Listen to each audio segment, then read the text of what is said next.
প্রিয় ছাত্রছাত্রী, আমরা আজকে দ্বাদশ শ্রেণীর ষষ্ঠ অধ্যায় থেকে ডিএনএ ও আরএনএ স্ট্রাকচার অর্থাৎ structure of nucleotides and nucleic acid এই সম্পর্কে বিস্তারিত জানব। তবে তার আগে আমরা একটু আবিষ্কার এবং আরএনএ এবং ডিএনএ সম্পর্কে দু একটি কথা জেনে নেব। প্রিভিয়াস ক্লাসগুলোতে আমরা জেনেছি যে ডিএনএ একটি জেনেটিক পদার্থ। সেটি ম্যাকলয়েড, ম্যাককার্টি এবং অ্যাভেরির পরীক্ষা থেকে আমরা জানতে পেরেছি। তাছাড়া অন্যান্য যে সমস্ত বিজ্ঞানীরা রয়েছেন, যেমন হার্সে-চেজ এর আইসোটোপ দ্বারা যে পরীক্ষাগুলি হয়েছে, সেই পরীক্ষা থেকে আমরা এই সিদ্ধান্তে উপনীত হয়েছি যে ডিএনএ হচ্ছে জেনেটিক পদার্থ, যেটি একটি অর্গানিজমের বৈশিষ্ট্যগুলিকে পরিবর্তন করে দিতে সক্ষম হয়। আমরা নিউক্লিওটাইড স্ট্রাকচারের আগে আমরা জেনে নেব যে নিউক্লিক অ্যাসিড বলতে আমরা কি বুঝি। আমরা নিউক্লিক অ্যাসিড বলতে বুঝি সেই জেনেটিক মেটেরিয়াল। তো তার মধ্যে নিউক্লিক অ্যাসিডের মধ্যে দুই ধরনের আমরা নিউক্লিক অ্যাসিড দেখতে পাবো, একটি হচ্ছে ডিএনএ এবং একটি হচ্ছে আরএনএ। আচ্ছা, আরএনএ বেশিরভাগ উদ্ভিদের ক্ষেত্রে কিন্তু আরএনএ জেনেটিক মেটেরিয়াল হিসেবে রয়েছে। সেই ক্ষেত্রে কোনো কোনো ভাইরাসের ক্ষেত্রেও কিন্তু আরএনএ জেনেটিক মেটেরিয়াল হিসেবে কাজ করে। সাধারণত আরএনএ আমরা প্রিভিয়াস ক্লাসগুলিতে ক্লাস 9-এ জেনেছি যে আরএনএ প্রোটিন সংশ্লেষে সাহায্য করে। 3 প্রকার আরএনএ হয় আমরা জেনেছি, যে transfer RNA, tRNA, mRNA, Messenger RNA. তারা বার্তা বহন করে, কেউ অ্যামাইনো অ্যাসিডকে ট্রান্সফার করে। আর আছে রাইবোজোমার আরএনএ, যারা সরাসরি প্রোটিন সংশ্লেষে অংশগ্রহণ করে থাকে। কিছু কিছু ক্ষেত্রে প্ল্যান্টের, উদ্ভিদের ভাইরাসের ক্ষেত্রে আরএনএ কে জেনেটিক পদার্থ হিসেবে দেখা যায়। সেক্ষেত্রে যে প্রথম ভাইরাসে এটা দেখা যায়, সেই ভাইরাসটির নাম হচ্ছে টোবাকো মোজাইক ভাইরাস। এবং মানুষের ক্ষেত্রেও কিছু কিছু ডিজিজে জেনেটিক মেটেরিয়াল দেখা যায় আরএনএ কে। যেমন ধরো এইচআইভি ভাইরাস, এইডস রোগ সৃষ্টিকারী, তার ক্ষেত্রে কিন্তু জেনেটিক বস্তু হিসেবে বা মেটেরিয়াল হিসেবে আরএনএ কে দেখা যায়। উদ্ভিদের ক্ষেত্রে টিএমবি ভি বা টোবাকো মোজাইক ভাইরাস, যে আরএনএ এর মধ্যে থাকা জেনেটিক বস্তু যে আরএনএ, সে ব্যাপারে যে পরীক্ষাটি করেছেন, উপনীত হয়েছেন পরীক্ষা করে, সেই বিজ্ঞানীরা হচ্ছেন কনরাড এবং বি সিঙ্গার। ওকে, এবার আমরা চলে আসি নিউক্লিক অ্যাসিডের গঠনের ক্ষেত্রে। এই যে তার গঠন আমরা জানি, ডাবল হেলিক্যাল বা দ্বিতন্ত্রের স্ট্রাকচার ডিএনএ এবং একতন্ত্রের স্ট্রাকচার আরএনএ। দ্বিতন্ত্রের স্ট্রাকচারটা যে ডিএনএ রয়েছে, সেটা উপনীত হতে বিজ্ঞানীদের অনেকগুলো পরীক্ষার মধ্য দিয়ে, অনেকগুলো সময়ের মধ্য দিয়ে যেতে হয়েছে। সেক্ষেত্রে বিজ্ঞানী রোজালিন্ড ফ্র্যাঙ্কলিন, উনি প্রথম ক্রিস্টালোগ্রাফি পদ্ধতিতে ডিএনএ স্ট্রাকচার করেন। আমরা জানি যে 1952-তে কিন্তু ওয়াটসন ক্রিকের সেই বিখ্যাত আবিষ্কার, যেটার জন্য তারা নোবেল পুরস্কারে ভূষিত হয়েছেন, সেটি যে ডিএনএ একটি ডাবল হেলিক্যাল স্ট্রাকচার বা দ্বিতন্ত্রী গঠন রয়েছে। তাই সকল প্রকার জীবেই কিন্তু ডিএনএ এবং আরএনএ এর উপস্থিতি কিন্তু লক্ষ্য করি আমরা। একসঙ্গে ডিএনএ এবং আরএনএ কে নিউক্লিক অ্যাসিড বলা হয়। সমস্ত মাইক্রোবসের দেহেও থাকে, অর্থাৎ জীবাণুদের দেহেও থাকে। তার মানে প্রায় প্রায় সব রকমের প্রোক্যারিওটিক এবং ইউক্যারিওটিক কোষে ডিএনএ এবং আরএনএ এর বস্তু, উভয় প্রকার বস্তুকে আমরা দেখতে পাই। আবিষ্কার যদি আমরা বলি, যে আবিষ্কারের যে ইতিহাস, সেক্ষেত্রে প্রথমে মিক্সচার, একটা পুষ সেলের মধ্যে নিউক্লিয়াস পৃথক করার পদ্ধতি উনি আবিষ্কার করেন, ও নিউক্লিন নামক একটি বস্তুর উপস্থিতি উনি মিক্সচার লক্ষ্য করেন 1869-এ। পরে অল্টম্যান তার স্টুডেন্ট নিউক্লিক বস্তুকে নিউক্লিক অ্যাসিড নামে অভিহিত করেন অল্টম্যান তার স্টুডেন্ট।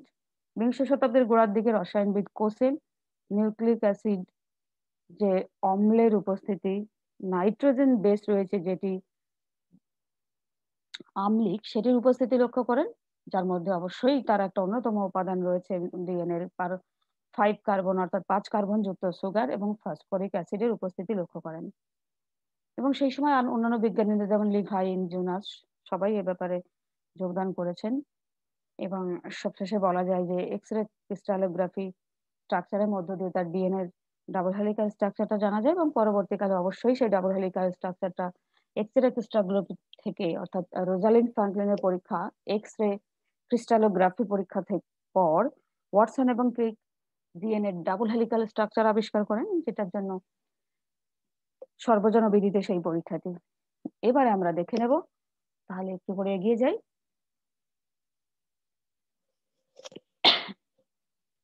নিউক্লিওটাইডস, এই হচ্ছে নিউক্লিওটাইডস, যেটি এনার্জি রিচ কম্পাউন্ড। এর সম্পর্কে আমরা প্রিভিয়াসলি অবশ্যই ধারণা আমাদের আছে, তবু আজকে আমরা একটু বিস্তারিত জেনে নেব। কেমিক্যাল সিগন্যাল দেয়, এনজাইম কোফ্যাক্টর হিসেবে কাজ করে থাকে। নিউক্লিক অ্যাসিডস রয়েছে ডিএনএ এবং আরএনএ, তার মানে এগুলি পলিমার্স অফ নিউক্লিওটাইডস অর্থাৎ নিউক্লিওটাইডস এর বিভিন্ন রূপ।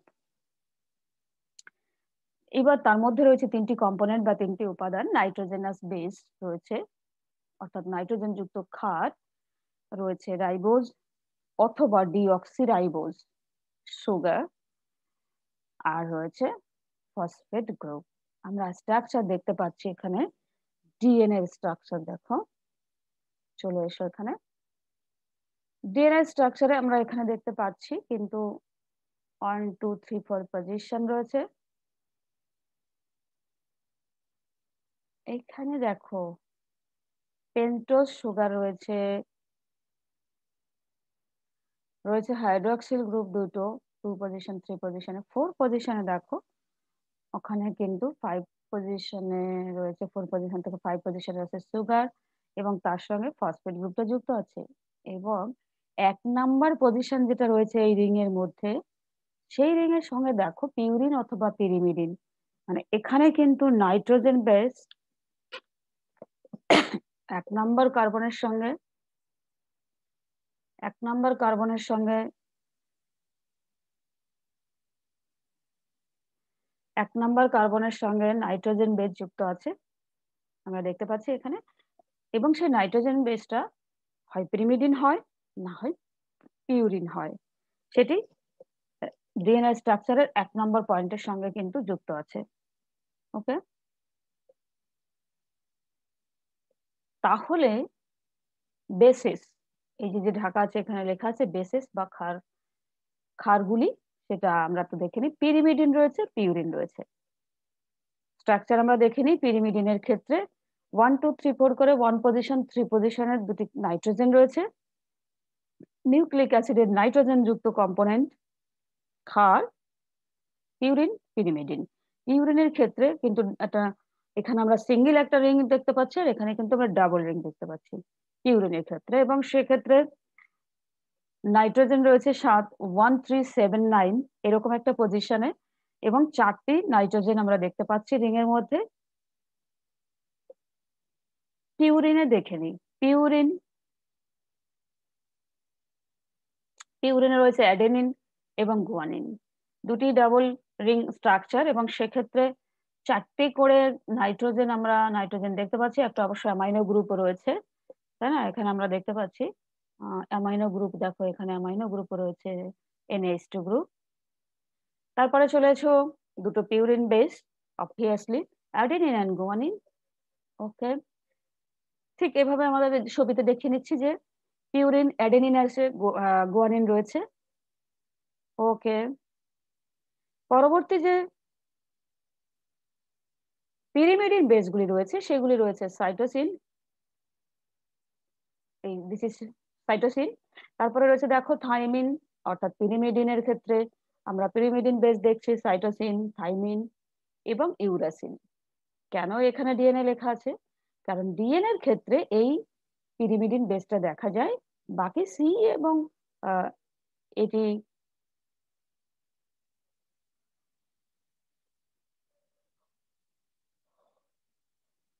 এই টি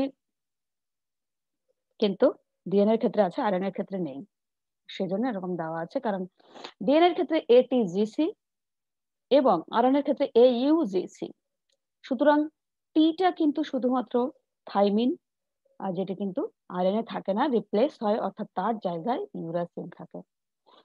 এবার দেখো, two pyrimidine base in DNA. DNA এর ক্ষেত্রে দুটি পিরিমিডিন বেস কি, সাইটোসিন রয়েছে সি এবং থাইমিনকে টি হিসেবে ডিনোট করা হয়, ইউরাসিলকে ইউ হিসেবে ডিনোট করা হয়। In RNA instead of thymine, এটাই বলা আছে যে আরএনএ এর ক্ষেত্রে থাইমিনের পরিবর্তে ইউরাসিল হয়।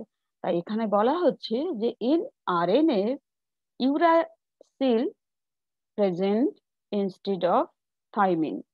থাইমিনের পরিবর্তে ইউরাসিল হয়। ইউরাসিল বেসটি স্ট্রাকচারের মধ্যে দেখা যায় থাইমিনের পরিবর্তে। এই দেখো, সি টি ইউ, এদেরকে আমরা প্রথম লেটার দিয়ে ডিনোট করি। তারপরে কি দেখতে পাচ্ছি আমরা, এবারে রাইবোজ সুগার। রাইবোজ সুগারের ক্ষেত্রে দেখো কার্বন নাম্বার, কার্বন নাম্বার কিরকম, 1 2 3 4 5। কার্বন নাম্বার দেখো 1 2 3 4 5, দেখো এই যে 1 2 3 4 5।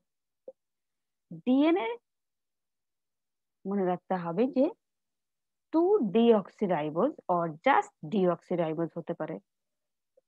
ডিঅক্সিরাইবোজ কথাটার মানে হচ্ছে যে এখানে দেখো দুটি অক্সিজেন নেই, এখানে হাইড্রক্সিল গ্রুপ দুটি রয়েছে। ডি মানে ডিঅক্সি, দুটো অক্সি নেই এমন সুগার, সেটা এখানে ওএইচ রয়েছে। দেখবো আমরা আরএনএ এর ক্ষেত্রে যে সেটা কি রয়েছে, রাইবোজের ক্ষেত্রে কি আর ডিঅক্সিরাইবোজের ক্ষেত্রে কি। দেখে নাও কি হচ্ছে। 1 2 3 পজিশনকে তীর চিহ্ন দিয়ে দেখানো হচ্ছে, কেন হচ্ছে সেটা আমরা বলি। ওটা হচ্ছে one position, this position is called one এই রিং এ, দিস ইজ 2 3 and 4, আর এটি হচ্ছে 5।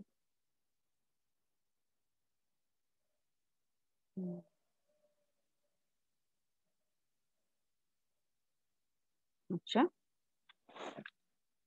নিউক্লিওটাইডস সামারিটা, অর্থাৎ তাদের মধ্যে যে বেস কম্পোনেন্ট গুলি রয়েছে নাইট্রোজেনাস বেস, সেটির মধ্যে আমরা দেখতে পাচ্ছি ডিএনএ এর ক্ষেত্রে অ্যাডেনিন, সাইটোসিন, গুয়ানিন এবং থাইমিন রয়েছে। ওকে,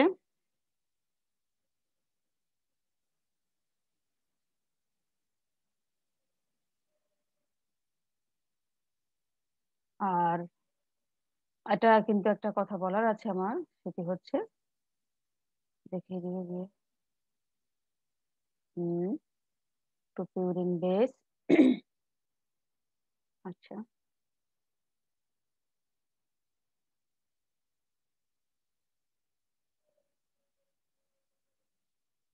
এই যে আমি আবার ফিরে এসেছি নিউক্লিওটাইড স্ট্রাকচারে একটা জিনিস বলার জন্য।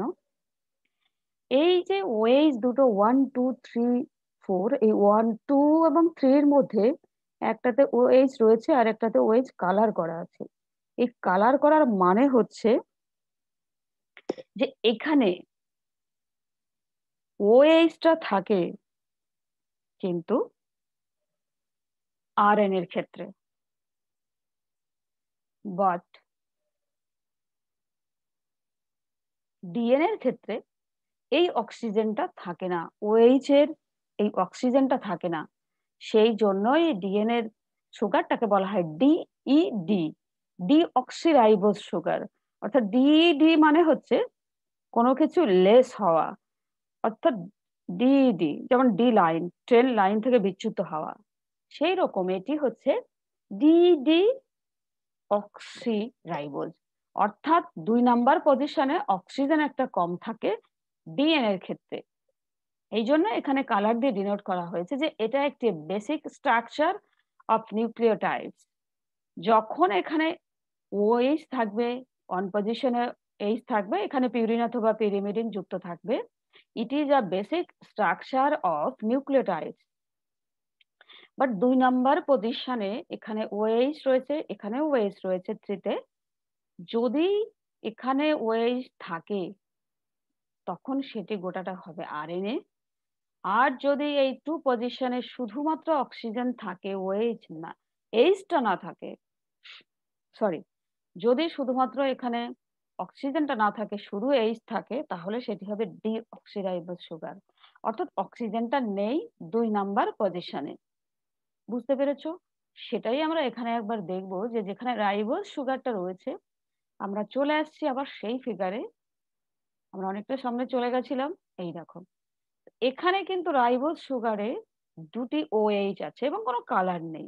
তার মানে 2 নাম্বার পজিশনে কিন্তু অক্সিজেন রয়েছে। আর যখনই 2 নাম্বার পজিশনে অক্সিজেন রয়েছে, তাহলে এটি আরএনএ এর বেসিক স্ট্রাকচার এবং ইট ইজ আ সুগার, হচ্ছে ribose sugar. It is a ribose sugar. যদি এখানে অক্সিজেন না থাকতো, শুধু এইচ থাকতো, তাহলে এটা একটা ডিএনএ স্ট্রাকচার হতো। এবং তোমাদের বলে রাখি, ডিএনএ এবং আরএনএ স্ট্রাকচারটা মাথায় রেখো, অনেক কিছুতে আমাদের কাজে আসবে। কে কোন পজিশনে সুগার রয়েছে, কোন পজিশনে ফসফেট গ্রুপ রয়েছে, সেটা কিন্তু ক্লিয়ার থাকবে। ওকে স্টুডেন্ট, তারপরে চলো, এখানে পজিশন দেখাচ্ছে সুগার। ওকে, তাহলে আমরা জেনেছি যে প্রিভিয়াস যেটা আমরা একটু আগে দেখতে পেলাম ভিডিওতে, সেটা সামারিটা এটাই যে নিউক্লিওটাইডস এর মধ্যে ডিএনএ এর ক্ষেত্রে অ্যাডিনিন, সাইটোসিন, গুয়ানিন এবং থাইমিন ডিঅক্সিরাইবোজ সুগার রয়েছে, আর ওগুলি নাইট্রোজেন বেস রয়েছে। আরএনএ এর ক্ষেত্রে রয়েছে অ্যাডেনিন, সাইটোসিন, গুয়ানিন এবং ইউরাসিল রাইবোজ সুগার সঙ্গে। আমরা এখানে স্ট্রাকচারটা দেখেই নিতে পারি, কোনো অসুবিধা নেই। সেই 1 2 3 পজিশন দেখো। এবারে দেখো ডিএনএ এর স্ট্রাকচার, যেখানে কিন্তু দুটো ও নেই, ডিঅক্সিজেনেটেড 2 নাম্বার পজিশনে কিন্তু এখানে অক্সিজেন নেই, শুধু এইচ। 2 নাম্বার পজিশনে এখানে শুধু এইচ, সুতরাং এটি deoxy adenylate, deoxy adenosine 5 prime monophosphate. যখন ফসফেট গ্রুপ যুক্ত থাকে নিউক্লিক অ্যাসিডের ক্ষেত্রে, তখন তাকে বলা হয় নিউক্লিওটাইড। যখন ফসফেট গ্রুপ রিডাকশন হয়, শুধুমাত্র সুগার, এই যে 5 নাম্বার পজিশনে যে সুগার এবং নাইট্রোজেন বেস, এটি নাইট্রোজেন বেস থাকে, যেমন এখানে নাইট্রোজেন বেস রয়েছে অ্যাডেনিন, তবে সেক্ষেত্রে তাকে নিউক্লিওটাইড বলা হয়। আর যদি এগুলো না থাকে, শুধুমাত্র সুগার আর এইটি থাকে, নাইট্রোজেন বেস থাকে, তখন তাকে বলা হয় নিউক্লিওসাইডস, SIDES।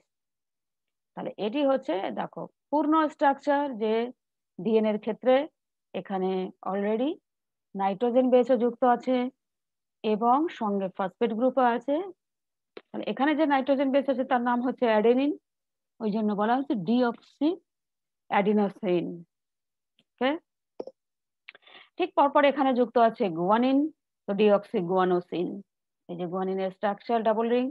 এবারে সিঙ্গেল রিং এর ক্ষেত্রে আমরা দেখে নেব, এখানে রয়েছে থাইমিন, ডিঅক্সি থাইমিডাইলেট, ডিঅক্সি থাইমিডিন হতে পারে, পুরো যে একটি বায়োলজিক্যাল নাম সেটি ডিঅক্সি থাইমিডিন 5 প্রাইম মনোফসফেট, অর্থাৎ ডিঅক্সি থাইমিডাইন। ওকে, নেক্সট যদি সাইটোসিন থাকে, আমরা সাইটোসিনটাও দেখে নিচ্ছি। সেক্ষেত্রে ডিঅক্সিসাইটি ডাইলেট আর ডিঅক্সিসাইটিডাইন 5 প্রাইম মনোফসফেট, অর্থাৎ ডিঅক্সিসাইটিডাইন। এইবার রাইবোনিউক্লিওটাইডের ক্ষেত্রে ফসফেট গ্রুপ রয়েছে, অ্যাডিনোসিন রয়েছে, গুয়ানোসিন রয়েছে। এখানে গুয়ানাইলেট, গুয়ানোসিন 5 প্রাইম মনোফসফেট, এটিও মনোফসফেট, অর্থাৎ একটি করে ফসফেট গ্রুপ রয়েছে অ্যাজ ইট ইজ। এইবারে পলিমারাইজ নিউক্লিওটাইড। নিউক্লিওটাইড পলিমারাইজ মানে অনেকগুলো করে নিউক্লিক স্ট্রাকচার একসঙ্গে রয়েছে, সেটাকে বলা হয় পলিমার। একটা বেসিক যে কোনো স্ট্রাকচারের অনেকগুলি যদি পরপর চেন সিস্টেম আকারে যুক্ত থাকে, তখন তাকে পলিমার বলা হয়। পলিমারাইজ নিউক্লিওটাইডস, অর্থাৎ নিউক্লিওটাইডস অনেকগুলো করা হয়েছে। অ্যাকচুয়ালি পলি মানে অনেকগুলি। চলো, নিউক্লিওটাইডস ক্যান বি লিঙ্কড, পরস্পর লিঙ্কড করা যায়। এক থেকে একের অধিক একসঙ্গে যদি লিঙ্কড আপ থাকে, তখন তাকে বলা হচ্ছে পলিমারাইজ। ফসফেটস লিঙ্ক টু 2 পেন্টোজেস, 2 পেন্টোজের সঙ্গে যুক্ত আছে। এখানে দেখো ফসফোডাইস্টার লিঙ্কেজেস, ফসফোডাইস্টার লিঙ্কেজেস রয়েছে ফসফোডাইএস্টার বন্ড একটি রয়েছে, যেমন ধরো এই যে আমরা 3 প্রাইম থেকে একটি স্ট্রাকচারের 5 প্রাইম পজিশনে ফসফেট গ্রুপ থাকে এবং সেটি অন্য গ্রুপের 3 প্রাইম পজিশনে কিন্তু যুক্ত থাকে। আমরা আগেও জেনেছি যে 5 এর যে স্ট্রাকচারটা, এই যে 5 প্রাইম মানে কি 5 নাম্বার পজিশন, এই যে রিং স্ট্রাকচার যেটি বেঞ্জিনিয়ারিং এর মতো, সেটা 5 নাম্বার পজিশন বলে 5 বলা হয়। আর এই পজিশনটাকে ডিনোট করার জন্য প্রাইম যে হ্যাশ দিয়ে একটা চিহ্ন দেওয়া হয়েছে ওটাকে বলা হয় প্রাইম।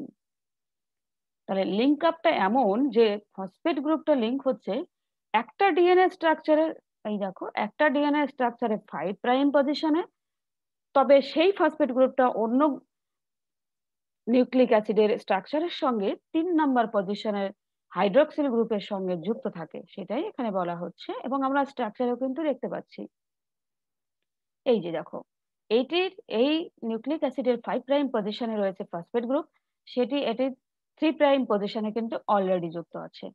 তাহলে এখানে 5 prime end to 3 prime end hydroxyl group of next নিউক্লিওটাইডের হাইড্রক্সিল গ্রুপ অবশ্যই আমরা জানি 2 এবং 3 পজিশনে। রাইবোজ সুগারের ক্ষেত্রে দুটোই হাইড্রক্সিল গ্রুপ থাকে, কিন্তু ডিএনএ এর ক্ষেত্রে 3 নাম্বার পজিশনে হাইড্রক্সিল গ্রুপটা থাকে। তো একজনের হাইড্রক্সিল গ্রুপ 3 নাম্বার পজিশনের, আবার দেখো এই নিউক্লিয় স্ট্রাকচারের 5 প্রাইম সুগারের সঙ্গে যুক্ত আছে। আর সেই জন্য ডিএনএ কে যখন আমরা রিড করে বলি, তখন তাকে আমরা 5 প্রাইম টু 3 প্রাইম কথাটা ইউজ করি। এই হচ্ছে 5 প্রাইম। তোমাকে যদি বলা হয় যে 5 প্রাইম বলতে তুমি 5 প্রাইম 3 প্রাইম আমরা নিউক্লিক অ্যাসিডের ক্ষেত্রে কেন রিড করি, তাহলে বলতে হবে নিউক্লিক অ্যাসিডের 5 নাম্বার সুগারের সঙ্গে ফসফেট যুক্ত থাকে এবং সেই ফসফেট গ্রুপ অন্য নিউক্লিক অ্যাসিডের 3 নাম্বার হাইড্রোক্সিলের সঙ্গে যুক্ত থাকে। এই জন্য নিউক্লিক অ্যাসিডকে যখন আমরা রিড করি তখন 5 প্রাইম টু 3 প্রাইম করে বলতে থাকি, একটা সঙ্গে অন্য ডিএনএ স্ট্রাকচারের লিঙ্ক আপটা থাকছে। ইন কেস অফ আরএনএ, এর ক্ষেত্রে আমরা দেখে নিচ্ছি সেই ব্যাপার রয়েছে। আরএনএ এর ক্ষেত্রে দেখো, আরএনএ এর ক্ষেত্রে এখানেও হাইড্রক্সিল গ্রুপ এবং এখানে হাইড্রক্সিল থাকবে। আর সেটা আমরা আগেই জেনেছি যে এর ক্ষেত্রে অক্সিজেন থাকবে না, তাই ডি অক্সিজেনেটেড। এন্ড এর ক্ষেত্রে 2 এবং 3 পজিশনে দুটোই হাইড্রক্সিল গ্রুপ থাকবে। তবে প্রাইম রিড করার ক্ষেত্রে 5 প্রাইম টু 3 প্রাইম একই। Polarity, nucleic acid has polarity due to presence of deoxyribose sugar। অর্থাৎ একটা এন্ড থেকে ডিএনএ এর একটা এন্ড, একটা 5 প্রাইম এন্ড থেকে 3 প্রাইম, এই দাগটাকে আমরা প্রাইম উচ্চারণ করি, okay. 5 prime end to 3 prime end, এই পোলারিটিটা ইউজুয়ালি, এই যে দেখো লেখা আছে, usually read as 5 prime to 3 prime. এবং এই যে ডিস্টেন্সটা, এদের ক্ষেত্রে একটা পোলারিটি তৈরি হয়, মেরুতা তৈরি হয় এক কথায়। আর তোমরা কেমিস্ট্রিতে জেনেই থাকবে ডাইপোল মোমেন্ট বলে একটা কথা আছে, আর পোলারিটি কথাটাও সেখান থেকে তোমরা জেনে থাকবে। পোলারিটি তৈরি হয়। আমাদের এখানে জানতে হবে যে 5 প্রাইম টু 3 প্রাইম কেন রিড করছি এবং ডিএনএ এর বেসিক স্ট্রাকচার। ডিঅক্সিরাইবোজ সুগার এই কথাটির অর্থ কি? ডিঅক্সিরাইবোজ সুগার কথাটির অর্থ হচ্ছে যে এই সুগারের ক্ষেত্রে 2 নাম্বার পজিশনে অক্সিজেনটা থাকে না, ডিঅক্সিজেনেটেড। আমি কিন্তু এই নিয়ে 2-3 বারই বললাম, সেটা কিন্তু তোমরা একটু খেয়াল রেখো। Nucleotide as energy carriers, energy career হিসেবে পরিচিত কাজ করে। যেমন এটিপি, অ্যাডিনোসিন ট্রাইফসফেট, আমরা জানি একে বলা হয় এনার্জি কারেন্সি। এর কতগুলো আলাদা রূপ রয়েছে, ফরম্যাট রয়েছে, আলাদা ফর্মস রয়েছে। সেগুলো হচ্ছে এডিপি, অ্যাডিনোসিন ডাইফসফেট, এবং রয়েছে AMP, adenosine monophosphate. Anhydride group রয়েছে এখানে। অ্যানহাইড্রাইড গ্রুপ কিভাবে এরা যুক্ত থাকে, অ্যাডেনাইন গ্রুপটা এটিপির বেসিক স্ট্রাকচার এখানে সেটাই দেখাচ্ছে। আমাদের ক্ষেত্রে পরীক্ষায় তোমাদের কিন্তু এটিপির স্ট্রাকচার অতটা ইম্পর্ট্যান্ট নয়, বাট ডিএনএর বেসিক স্ট্রাকচার মনে রেখো, তাতে অনেকটাই কিন্তু ছোটখাটো প্রশ্ন আসলে সেখানে আমরা স্ট্রাকচারটা যদি বেসিকটা মনে রাখি তাহলে আমরা সেটা দিতে পারবো। আবারও স্ট্রাকচার অফ ডিএনএ এর একটু হিস্ট্রি দেখে নিচ্ছি আমরা। জেনেটিক মেটেরিয়াল আমরা জেনেছি, যে স্ট্রাকচার অফ ডিএনএ এই যে জেনেটিক মেটেরিয়াল। ক্রিক এবং Watson, race with Linus Pauling, Pauling একজন সায়েন্টিস্ট টু প্রেডিক্ট স্ট্রাকচার। ওনারা সবাই অনেক বহু বিজ্ঞানী, শুধু লাইনাস পলিং নয়, পলিং ছাড়াও আমরা যেটা পাউলিংও বলতে পারি, সেটা ছাড়াও কিন্তু আরো অনেক বিজ্ঞানীরা কিভাবে আমরা ডিএনএ, এই যে জেনেটিক মেটেরিয়ালটা, এর বেসিক স্ট্রাকচারটা আমরা কিভাবে আবিষ্কার করব, সেই নিয়ে বহু বিজ্ঞানীরা কিন্তু গবেষণারত ছিলেন। তাদের মধ্যে অবশ্যই এক্স রে ক্রিস্টালোগ্রাফি করে এক্স রে ক্রিস্টালোগ্রাফি করে কিন্তু রোজালিন্ড ফ্র্যাঙ্কলিন প্রথমে একটা অবয়ব দিয়েছিলেন, একটা ফরম্যাট দিয়েছিলেন, একটা ব্লুপ্রিন্ট বলা যায়, যার উপরে বেস করে কিন্তু ওয়াটসন এবং ক্রিক 1952-তে ওনারা ডিএনএ যে সত্যিকারের স্ট্রাকচার, যেটা আমাদের এখনো ইউনিভার্সালি অ্যাকসেপ্টেড, সর্বজন বিদিত, সেই ডাবল হেলিক্যাল স্ট্রাকচার বা দ্বিতন্ত্রী স্ট্রাকচার কিন্তু ওয়াটসন আর ক্রিকই ফাইনালি ব্লুপ্রিন্টের উপর ভিত্তি করে করেছেন এবং ওনারা নোবেল প্রাইজে ভূষিত হয়েছেন। বিজ্ঞানী চার্গাপ একটা রুল আবিষ্কার করেছেন। কি রুলটা? সেই রুল হচ্ছে, কেমিক্যাল অ্যানালাইসিস করে উনি দেখেছেন যে আমরা তো জানি যে ডিএনএ দুপাশে এরকম দেখলাম, তাদের যে নাইট্রোজেন বেস গুলো একটার সঙ্গে একটা কিভাবে যুক্ত থাকে, একদিকে ফসফেট গ্রুপ দেখলাম, আর একদিকে হচ্ছে নাইট্রোজেন বেস গুলি। নাইট্রোজেন বেস গুলি এর সঙ্গে টি, এর সঙ্গে টি এবং জি এর সঙ্গে সি যুক্ত করে তৈরি হয়। প্রিভিয়াস আমরা ক্লাস 9-এ অবশ্যই পড়েছি, তবু আরেকবার বলছি। তার মানে এখানে আমরা দেখতে পাচ্ছি যে এ এবং টি কিন্তু ডাবল হাইড্রোজেন বন্ধনে আবদ্ধ আছে, এখানে কিন্তু ট্রিপল হাইড্রোজেন বন্ড হবে জি এবং সি এর মধ্যে। এটি কনস্ট্যান্ট থাকে, এটি কিন্তু একটা হাইড্রোজেন বন্ধন। For each organism over time across all tissues, এই ফরম্যাটটা কিন্তু একই আছে। দেখো, রোজালিন্ড ফ্র্যাঙ্কলিনের কথা অনেকবার বললাম এবং মরিস উইলকিন্স, উনার কথাটাও পাশাপাশি এখন বলতে হবে, যে ফার্স্ট প্রেডিক্ট করেছিলেন যে ব্লুপ্রিন্টটা সেই সময় বহু বছর আগে Rosalind Franklin.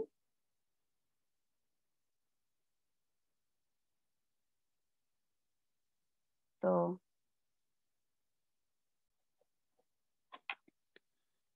X ray diffraction, X ray crystallography, আমি আগেই বলেছি যে ব্লুপ্রিন্ট প্রথম আবিষ্কার করেছিলেন রোজালিন্ড ফ্র্যাঙ্কলিন। সেই প্রেডিকশনটা কেমন ছিল? স্ট্রাকচারটা আমরা দেখতে পাচ্ছি, এই যে স্ট্রাকচার, আর প্রেডিকশনটা ছিল অবশ্যই ডাবল হেলিক্স, সেই কথাটা উনি প্রথম ইউজ করেন। আর দুটো পিরিয়ডিসিটিস উনি আবিষ্কার করেছিলেন, যে বেসগুলির মধ্যে যে ডিস্টেন্স ছিল, একটা 3.4 অ্যাংস্ট্রম আমরা দেখবো, আর একটা 34 অ্যাংস্ট্রম। যখন ডাবল হেলিক্যাল স্ট্রাকচার হচ্ছে তখন তাদের মাঝে কিছু গ্রুপ তৈরি হয়, সেই গ্রুপের মেজারমেন্টটা উনি অ্যাজাম্পশন হিসেবে দিয়েছিলেন। তার উপরে ভিত্তি করে 1952-তে ওয়াটসন ক্রিক যে সর্বজন বিদিত যে structure, DNA double helical structure, সেটি আবিষ্কার করেছিলেন। আমরা সেটা দেখে নেবো এবার। এইবার বেস পেয়ারিংটা, কিভাবে বেসগুলো একে অপরের সঙ্গে পেয়ার হচ্ছে। এই যে adenine thymine base pair, 2H bonds, মানে দুটি হাইড্রোজেন বন্ড আমরা এখানে দেখতে পাচ্ছি। দুটি হাইড্রোজেন বন্ডের সাহায্যে এই যে অ্যাডেনিন, এই বন্ডটা, এটা গুয়ানিন সাইটোসিন বেস পেয়ার, 3টি হাইড্রোজেন বন্ড থাকে, আমরা আগে দেখলাম। এই যে জি আর সি, 3টি হাইড্রোজেন বন্ড এখানে দেখা যাচ্ছে। দুটি অ্যান্টি প্যারালাল ডিএনএ স্ট্র্যান্ড রয়েছে পরস্পর, এটি যদি একটি হয় তার উল্টো দিকে আরেকটি আছে, বাট এরা পরস্পর কিন্তু প্যারালালি আছে। আবারও সেই স্ট্রাকচারটা কিন্তু যখন রিড করছি তখন দেখো 5 প্রাইম টু 3 প্রাইম, কারণ একটি ডিএনএ স্ট্রাকচারের 5 প্রাইম সুগারের সঙ্গে অন্য স্ট্রাকচারের 3 প্রাইম হাইড্রোক্সিলের সঙ্গে কিন্তু যুক্ত আছে। ঠিক সেইভাবে এরা পরপর সিঁড়ির ধাপের মতো এগিয়ে যাচ্ছে, আমরা সেটা এখানে দেখতে পাচ্ছি। তো এটাই হচ্ছে বেস পেয়ারিং, কিভাবে তারা বেসটা পেয়ার করছে। এইবারে গ্রুপগুলির মধ্যে যে মেজারমেন্টটা, হাইড্রোজেন বন্ডগুলির মধ্যে মোটামুটি 2.8 অ্যাংস্ট্রম একটা ডিস্টেন্স থাকে। এখানে কার্বন কার্বন ডিস্টেন্স হচ্ছে 3 অ্যাংস্ট্রম। আমরা দেখতে পাচ্ছি সাইটোসিন, গুয়ানিন একদিকে যদি থাকে সাইটোসিন, একদিকে গুয়ানিন, তাহলে বেসগুলির মধ্যে পরস্পর হাইড্রোজেন টু হাইড্রোজেন, যেহেতু এটা এখানে 3টে হাইড্রোজেন বন্ড, তাই এখানে দেখো এখানেও তবুও সেই একই রকম 3.0 অ্যাংস্ট্রম। 2.9 অ্যাংস্ট্রম হচ্ছে এখানে যেটি আছে যে এর হাইড্রোজেন এবং অক্সিজেনের সঙ্গে যেটি হয়েছে বন্ড, সেখানে নাইট্রোজেন এবং অক্সিজেনের সঙ্গে 2.9 অ্যাংস্ট্রম। তাহলে আমাদের পরীক্ষায় যদিও বারে বারে এগুলিই আসে যে অ্যাডেনিন থাইমিনের সঙ্গে কটি হাইড্রোজেন বন্ডের দ্বারা থাকে এবং গুয়ানিন সাইটোসিন কটি হাইড্রোজেন বন্ডের দ্বারা থাকে, তাই তাদেরকে ব্রেক করতে গেলে একটু বেশি এনার্জি প্রয়োজন হয়, বেশি টেম্পারেচারের প্রয়োজন হয়, কারণ টেম্পারেচার বেশি দিলে ডিএনএ মেল্টিং হয়, আমরা জানি তাদের এই বন্ধনগুলো আস্তে আস্তে ভেঙে যায়। এই হচ্ছে ডাবল হেলিক্যাল স্ট্রাকচার। পার বেস পেয়ারে 3.4 অ্যাংস্ট্রম। এখানে আমরা যে গ্রুপগুলো তৈরি হয়েছে যেটা বলছিলাম, এই হচ্ছে মাইনর গ্রুপ, সব থেকে ছোটটা তৈরি হয়েছে, আর এটা বড় গ্রুপ, মেজর গ্রুপ। সেখানে একটা বেস থেকে আরেকটা বেসের যে দূরত্ব সেটা 3.4 অ্যাংস্ট্রম পার বেস পেয়ার, ওই এটা থেকে এটির দূরত্ব। আর এখানে দেখো 20 অ্যাংস্ট্রম তার প্রস্থের দিক থেকে, এবং এখানে একটি মাইনর গ্রুপ থেকে অন্যটি মাইনর গ্রুপ পর্যন্ত 36 অ্যাংস্ট্রম। 10 বেস পেয়ার পার টার্ন। একটা টার্নে যে এই যে পাক পাক খাচ্ছে, টার্নটার মধ্যে কিন্তু 10টি করে বেস পেয়ার থাকবে। অ্যাকোয়াস সলিউশনের কখনো কিন্তু অ্যাকোয়াস সলিউশনের মধ্যে যদি দেয় তখন 10টি থেকে 11টি। দুটি অ্যান্টি প্যারালাল স্ট্র্যান্ড সবসময় থাকবে, কারণ একটা যদি 5 প্রাইম টু 3 প্রাইম রিড হয় তাহলে অন্যটির হবে 3 প্রাইম টু 5 প্রাইম রিড। এটাকেই বলা হচ্ছে অ্যান্টি প্যারালাল স্ট্র্যান্ড। তাহলে স্ট্র্যান্ড গুলো তৈরি হচ্ছে সবসময় সুগার ফসফেট ব্যাকবোন দিয়ে। সুগার ফসফেট একদিক দিয়ে যখন রিড করবো 5 প্রাইম 3 প্রাইম, তো অন্যদিকে আমরা 3 প্রাইম 5 প্রাইম করবো। সেটা আগের স্ট্রাকচার আরেকবার দেখে নাও। তাহলে এখানে আমরা দেখেছি যে যখন সুগারের স্ট্রাকচারটা যেখানে ফসফেট গ্রুপের সঙ্গে যুক্ত হচ্ছে সেখানে 5 প্রাইম 3 প্রাইম যেটা দেখলাম, তার ঠিক পাশে আরেকটাও কিন্তু ওরকম হচ্ছে প্যারালালি। কিন্তু একটা যদি 3 প্রাইম এন্ড দিয়ে শেষ হয় তাহলে উল্টো দিকে কিন্তু 5 প্রাইম দিয়ে শুরু হবে। আচ্ছা,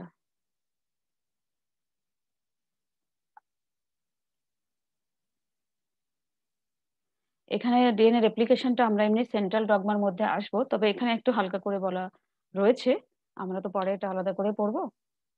ডিএনএ তার একটি বিশেষ ধর্ম রয়েছে যে সে তার নিজের একটি রেপ্লিকা তৈরি করতে পারে, প্রতিলিপি গঠন করতে পারে। সেই প্রতিলিপি গঠন করা পদ্ধতিকে বলা হয় ডিএনএ রেপ্লিকেশন। আর যেটি তৈরি হয় তার দ্বারা অবশ্যই কিছু এনজাইম রয়েছে, অনেকটা মেকানিজম রয়েছে। তার যে কৌশল বা মেকানিজম সেটা পরবর্তী ক্লাসে আমরা জানবো। তো এখানে একটুখানি দেখা যখন দিয়েছে সেটা একটু দেখে নি। ডটার নতুন যেগুলো তৈরি হলো সেগুলো ডটার স্ট্র্যান্ড। একই রকম ভাবে ডিএনএ থেকে ডিএনএ তৈরি হওয়া আসলে। আর এখানে যেটা প্যারেন্ট স্ট্র্যান্ড দেখা যায় সেটা হচ্ছে আগে যে পুরোনোটা ছিল, যেখান থেকে বেসটা থেকে তৈরি হলো সেটা প্যারেন্ট স্ট্র্যান্ড, আর যেগুলো নতুন তৈরি হলো তাকে বলা হচ্ছে ডটার স্ট্র্যান্ড। এই করে দেখো এখান থেকে পুনরায় আরেকটি ডিএনএ স্ট্র্যান্ড তৈরি হলো।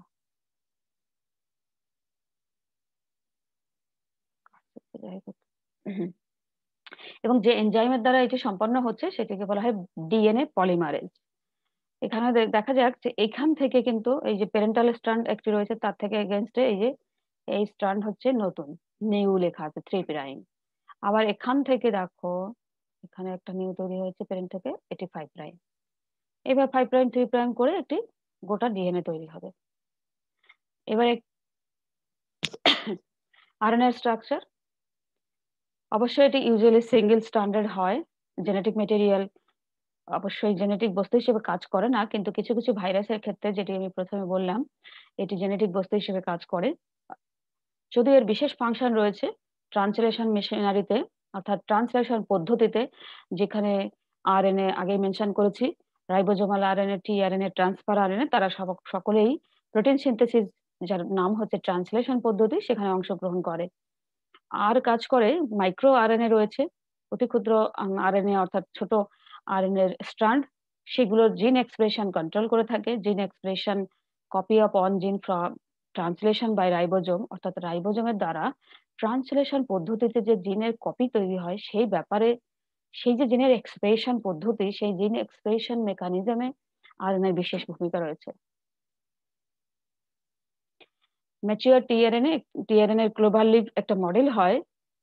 এটা একটু বলে রাখি তোমাদের, ক্লোভার লিফ বলা হয় এটা। ক্লোভার বলে একটি গাছ আছে, তার এরকম ধরনের লিফের পাতার স্ট্রাকচারটা ঠিক এরকমই। এই যে দেখো এইখানে 3 prime way hydroxyl group ACC group বলা হয়। এখানে অ্যামাইনো অ্যাসিড গুলো যুক্ত হয় এইখানে এবং এটি ট্রান্সলেশনের ক্ষেত্রে গুরুত্বপূর্ণ ভূমিকা গ্রহণ করে থাকে। তো এই যে তার লুপ দেখো, লুপ তৈরি হয়েছে 1, 2, 3 তিনটে ফাস তৈরি হয়। আর আর্ম থাকে, এটি একটি আর্ম বা বাহু এটি, এবং এখানে ছোট্ট একটি আছে।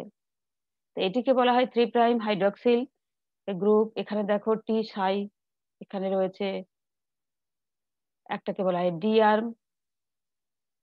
আচ্ছা, এটাকে বলা হয় অ্যান্টিকোডন। অ্যান্টিকোডন অর্থাৎ কোডন যেগুলো থাকে সেগুলো অ্যামাইনো অ্যাসিড তৈরি করে। আর যেগুলি কখনোই অ্যামাইনো অ্যাসিডকে নির্দেশ করে না তাদেরকে অ্যান্টিকোডন বলা হয়। তোমরা ভালো করে টিআরএন এর ক্লোভার লিভ স্ট্রাকচারটি পড়বে, কারণ এটি ব্রড কোশ্চেনে আসে। ওকে, আরএনএর একটি সেকেন্ডারি স্ট্রাকচার হয় যে সামটাইমস আমরা দেখে নিচ্ছি সিঙ্গেল স্ট্র্যান্ডেড যদিও রয়েছে, তার মানে এখানে ফরম্যাটটা কিরকম থাকে, nitrogen base, adenine, guanine, cytosine এবং ইউরাসিল এরকম মোডে থাকে, কারণ ইউরাসিলটা এখানে লুপ একটি তৈরি হয়েছে। দেখো এখানে can form base pair internally, ভেতরের দিকে একটা লুপ তৈরি করতে পারে। Secondary structure, many functional RNA have secondary structure, বিভিন্ন ফাংশনাল যে আরএনএ আছে তাদের সেকেন্ডারি স্ট্রাকচার থাকে।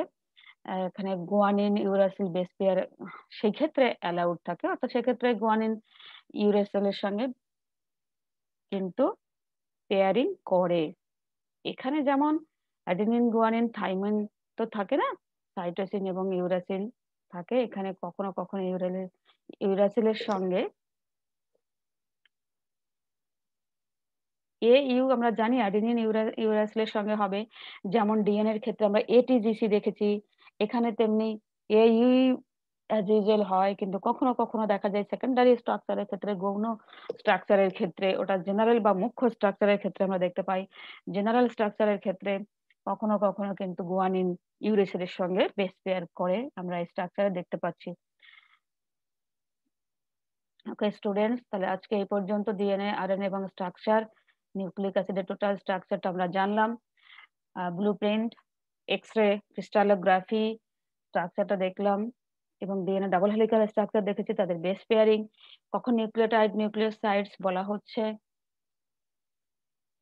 আরএনএর স্ট্রাকচারটি কেমন, আমরা কেন ডিএনএ কে 5 প্রাইম 3 প্রাইম রিড করি, পোলারিটি হয় কেন, এই সমস্ত ছোট কোশ্চেন সহ বড় প্রশ্ন রয়েছে, clover leaf structure of tRNA এবং ডিএনএ ডাবল হেলিক্যাল স্ট্রাকচারের কম্পোনেন্ট, নাইট্রোজেন বেসগুলি ইত্যাদি কোশ্চেন গুলো রয়েছে, তোমরা সেভাবে তৈরি করবে। আজকে এই পর্যন্তই।